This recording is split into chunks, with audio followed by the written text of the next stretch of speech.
Hello and welcome to The Essential Reads. My name is Isaac and my goal is to bring to you a bunch of classic audiobooks in an easy and accessible way. We are continuing with The Picture of Dorian Gray by Oscar Wilde, and this is Chapter 5. Mother, I'm so happy, whispered the girl, burying her face in the lap of the faded, tired woman, who, with back turned to the shrill intrusive light, was sitting in the one armchair that their dingy sitting room contained. I'm so happy, she repeated, and you must be too.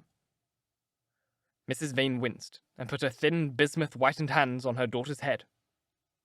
Happy, she echoed. I'm only happy, Sibyl, when I see you act. You must not think of anything but your acting. Mr. Isaacs has been very good to us, and we owe him money. The girl looked up and pouted. Money, Mother, she cried.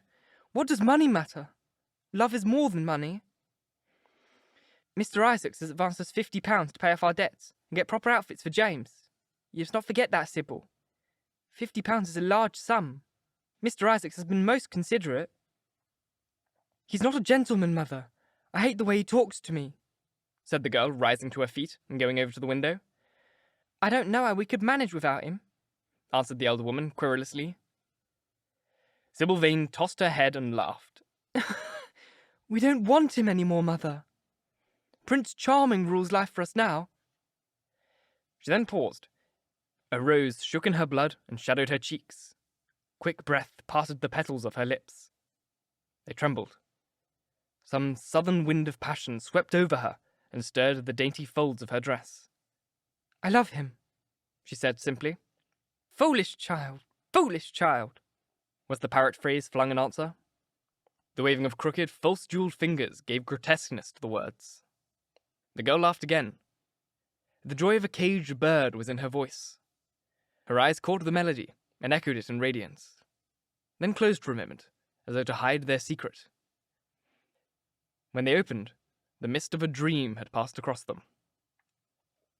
Thin-lipped wisdom spoke at her from a worn chair, hinted at prudence, quoted from that book of cowardice whose author apes the name of common sense. She did not listen. She was free in her prison of passion. Her prince, Prince Charming, was with her. She had called on memory to remake him. She had sent her soul to search for him, and it had brought him back. His kiss burned upon her mouth. Her eyelids were warm with his breath. Then wisdom altered its method and spoke of espial and discovery. This young man might be rich. If so, marriage should be thought of. Against the shell of her ear broke the waves of worldly cunning. The arrows of craft shot by her. She saw the thin lips moving, and smiled. Suddenly she felt the need to speak. Wordy silence troubled her. Mother, she cried. Why does he love me so much? I know why I love him. I love him because he is like what love himself should be. But what does he see in me? I'm not worthy of him. And yet, why, I cannot tell. Though I feel so much beneath him, I don't feel humble. I feel proud, terribly proud. Mother, did you love my father as I love Prince Charming? The elder woman grew pale beneath the coarse powder that daubed her cheeks, and her dry lips twitched with a spasm of pain. Sibyl rushed to her, flung her arms round her neck, and kissed her. Forgive me, Mother. I know it pains you to talk about our father, but it only pains you because you loved him so much. Don't look sad. I'm as happy today as you were 20 years ago. Let me be happy forever. My child, you are far too young to think of falling in love. Besides, what do you know of this young man? You don't even know his name. The whole thing is most inconvenient, and really, when James is going away to Australia, and I have so much to think of, I must say that you should have shown more consideration. However, as I said it before, if he is rich... Mother, let me be happy. Mrs. Vane glanced at her, and with one of those false theatrical gestures that so often become a mode of second nature to a stage player, clasped her in her arms. At this moment the door opened, and a young lad with rough brown hair came into the room. He was thick-set of figure, and his hands and feet were large and somewhat clumsy in movement. He was not so finely bred as his sister. One would have hardly guessed the close relation that existed between them. Mrs. Vane fixed her eyes on him and intensified her smile. She mentally elevated her son to the dignity of an audience. She felt sure that the tableau was interesting. "You might want to keep some of your kisses for me, Sibyl, I think," said the lad with a good-natured grumble. "But you don't like being kissed, Jim," she cried. "You're a dreadful old bear." And she ran across the room and hugged him. James Vane looked into his sister's face with tenderness. "I want you to come out with me for a walk, Sibyl. I don't suppose I shall ever see this horrid London again. I'm sure I don't want to." "My son, don't say such dreadful things," murmured Mrs. Vane, taking up a tawdry theatrical dress with a sigh and beginning to patch it. She felt a little disappointed that he had not joined the group. It would have increased the theatrical picturesqueness of the situation.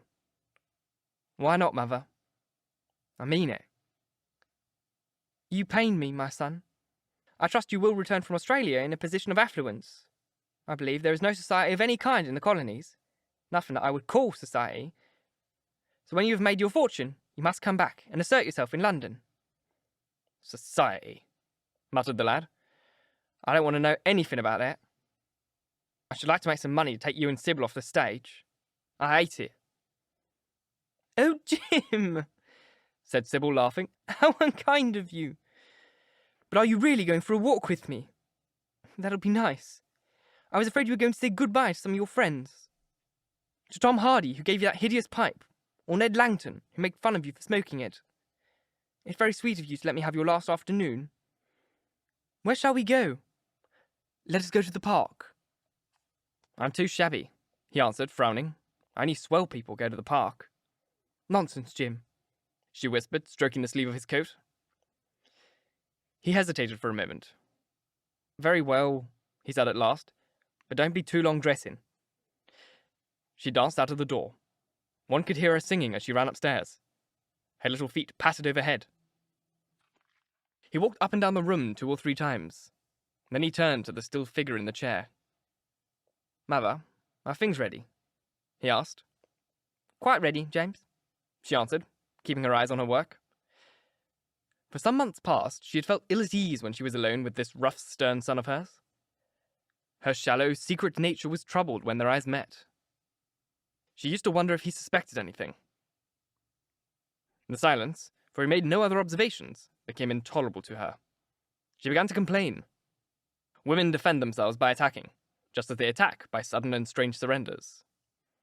"I hope you will be contented, James, with your seafaring life," she said. "You must remember this is your own choice. You might have entered a solicitor's office. Solicitors are a very respectable class. In the country, often dine with the best families." "I hate offices and I hate clerks," he replied. "You're quite right. I've chosen my own life. All I say is watch over Sibyl. Don't let her come to any harm. Mother, you must watch over her." "James, you really talk strangely. Of course I'll watch over Sibyl." "I hear a gentleman comes every night to the theatre and goes behind to talk to her. Is that right? What about that?" "You're speaking of things you don't understand, James. In the profession, we are accustomed to receive a great deal of most gratifying attention. I myself used to receive many bouquets at one time. That was when acting was really understood. As for Sibyl, I do not know at present whether her attachment is serious or not, but there is no doubt that the young man in question is a perfect gentleman. He's always most polite to me. Besides, he has an appearance of being rich, and the flowers he sends are lovely." "You don't know his name, though," said the lad harshly. "No," answered his mother with a placid expression in her face. "He's not yet revealed his name. I think it's quite romantic of him. He's probably a member of the aristocracy." James Vane bit his lip. "Watch over Sibyl, mother," he cried. "Watch over her." "My son, you distress me very much. Sibyl is always under my special care. Of course, if this gentleman is wealthy, there is no reason why she should not contract an alliance with him. I trust he is one of the aristocracy. He's all the appearance of it, I must say. It might be a most brilliant marriage for Sibyl. They'd make a charming couple. His good looks are really quite remarkable. Everybody notices them." The lad muttered something to himself, and drummed on the window pane with his coarse fingers. He had just turned round to say something when the door opened and Sibyl ran in. "How serious you both are!" she cried. "What is the matter?" "Nothing," he answered. "I suppose one must be serious sometimes. Goodbye, Mother. I have my dinner at 5 o'clock. Everything is packed except my shirts, so you need not trouble." "Goodbye, my son," she answered with a bow of strained stateliness. She was extremely annoyed at the tone he had adopted with her, and there was something in his look that made her feel afraid. "Kiss me, Mother," said the girl. Her flower-like lips touched the withered cheek and warmed its frost. My child, my child!" cried Mrs. Vane, looking up to the ceiling in search of an imaginary gallery. "Come, Sibyl," said her brother impatiently. He hated his mother's affectations. They went out into the flickering, wind-blown sunlight and strolled down the dreary Euston Road. The passers-by glanced in wonder at the sullen, heavy youth who, in coarse, ill-fitting clothes, was in company of such a graceful, refined-looking girl. He was like a common gardener walking with a rose. Jim frowned from time to time when he caught the inquisitive glance of some stranger.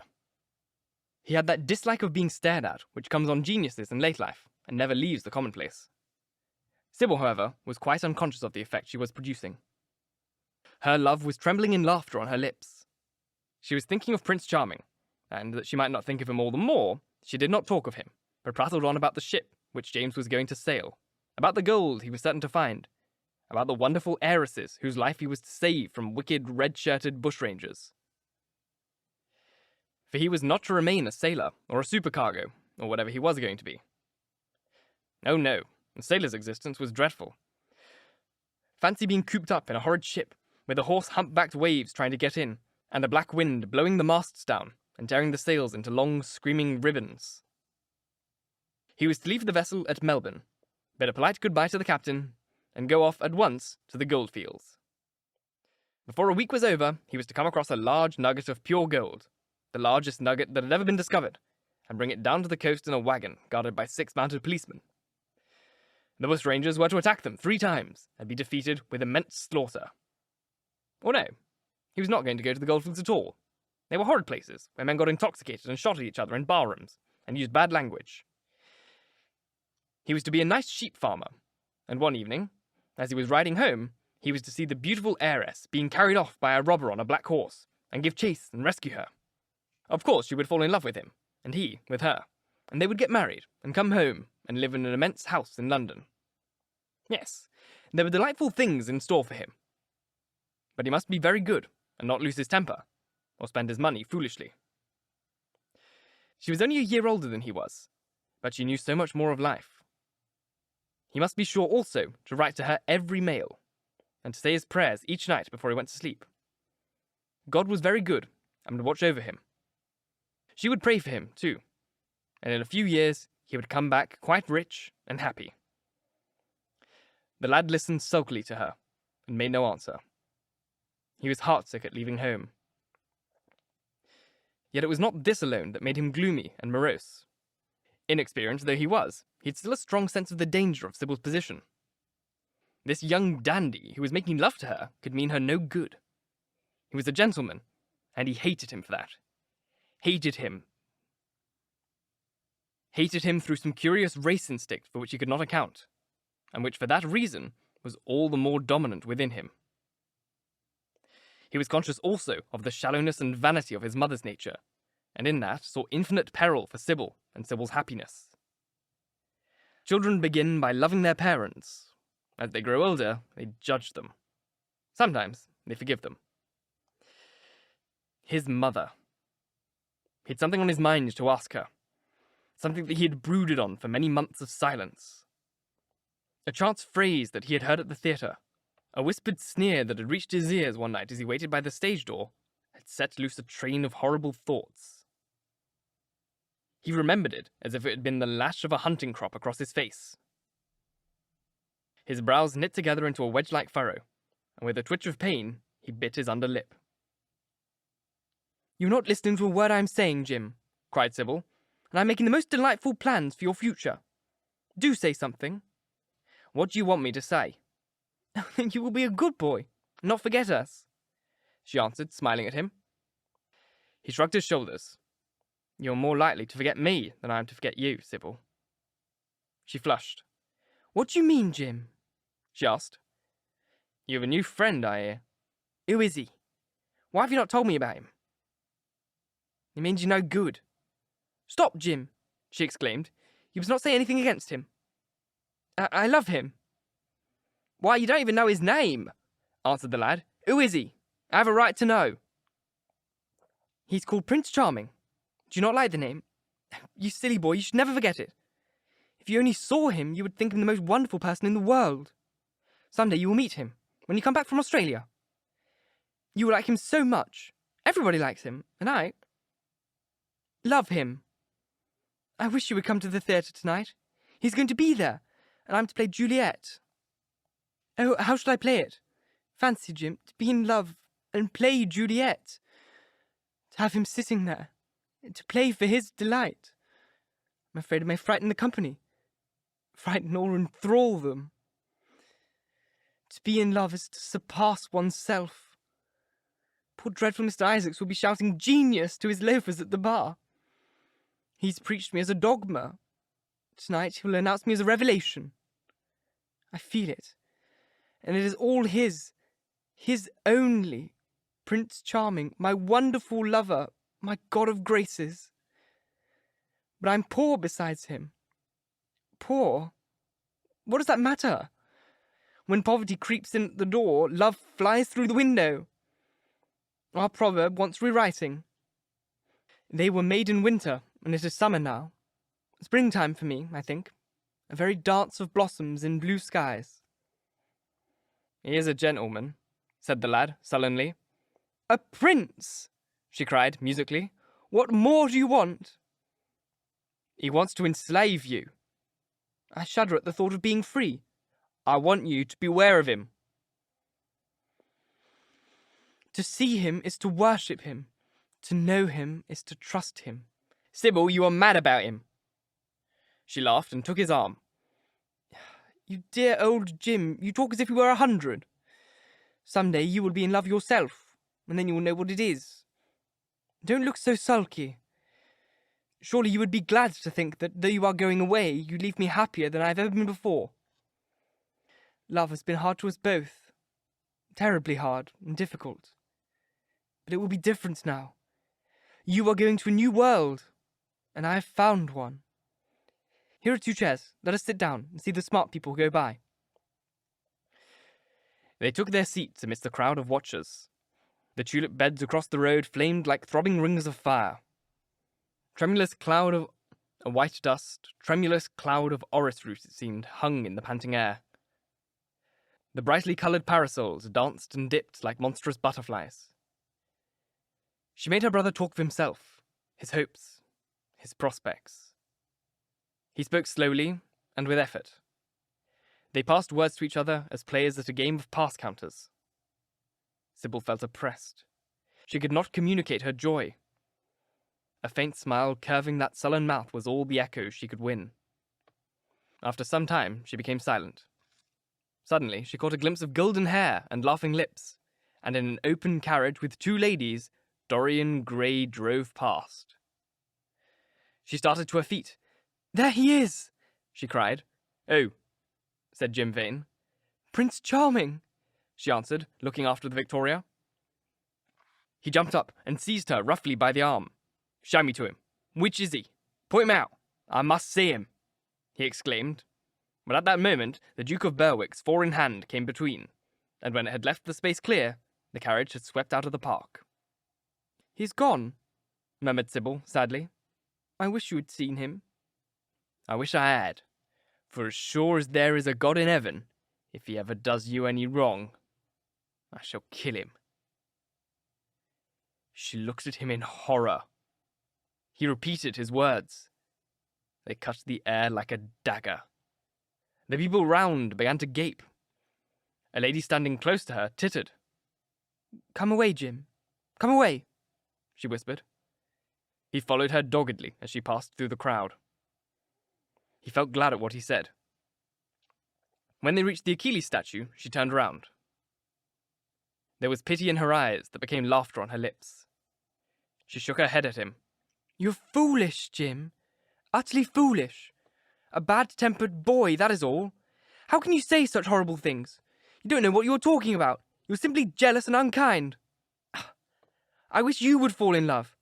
Love makes people good. What you said was wicked. I'm 16, he answered, and I don't know what I'm about. Mother is no help to you. She doesn't understand how to look after you. I wish now I was not going to Australia at all. I have a great mind to shut the whole thing up.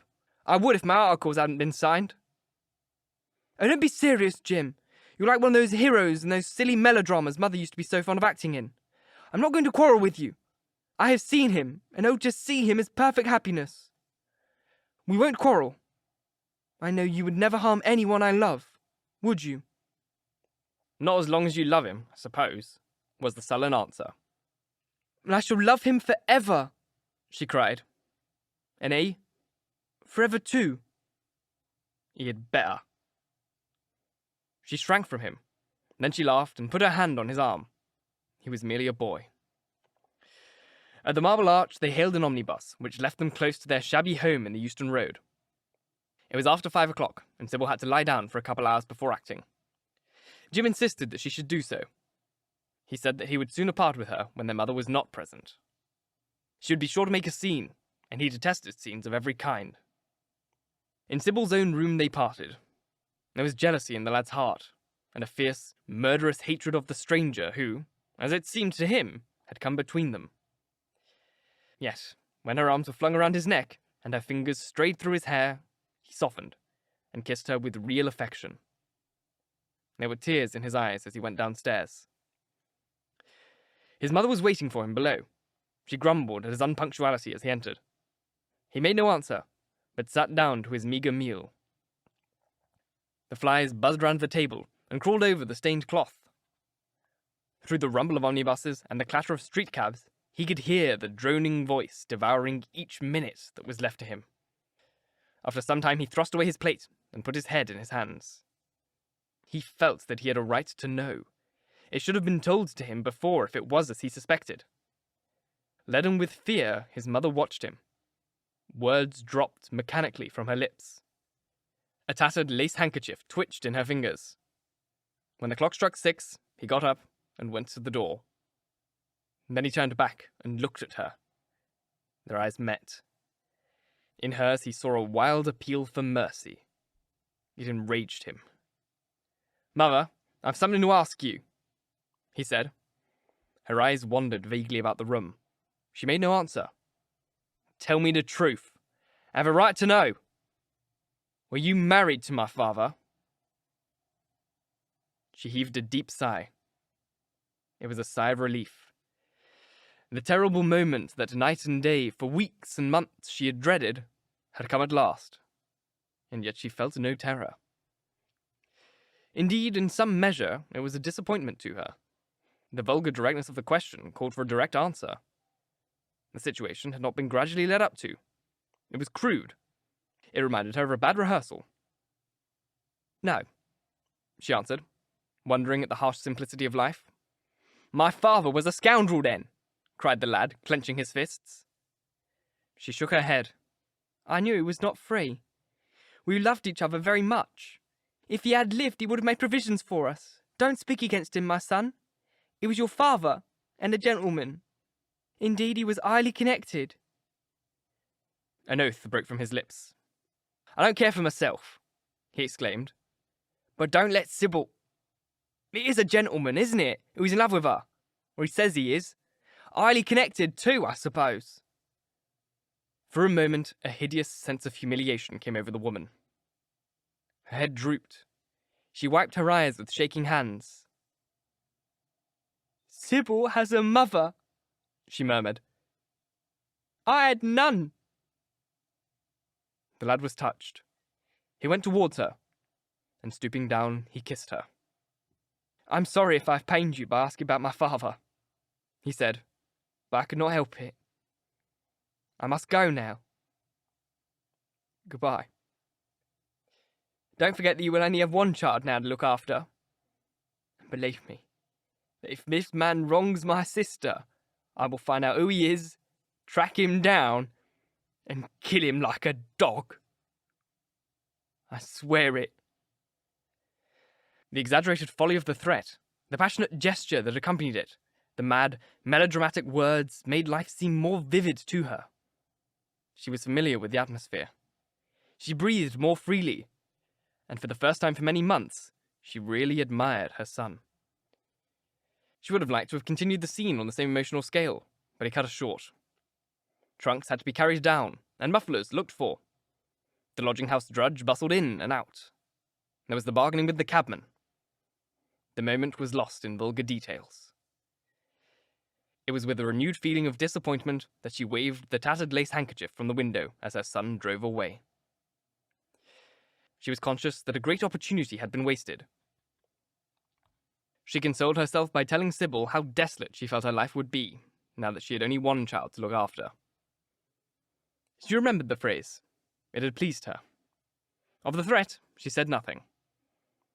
It was vividly and dramatically expressed. She felt that they would all laugh at it someday.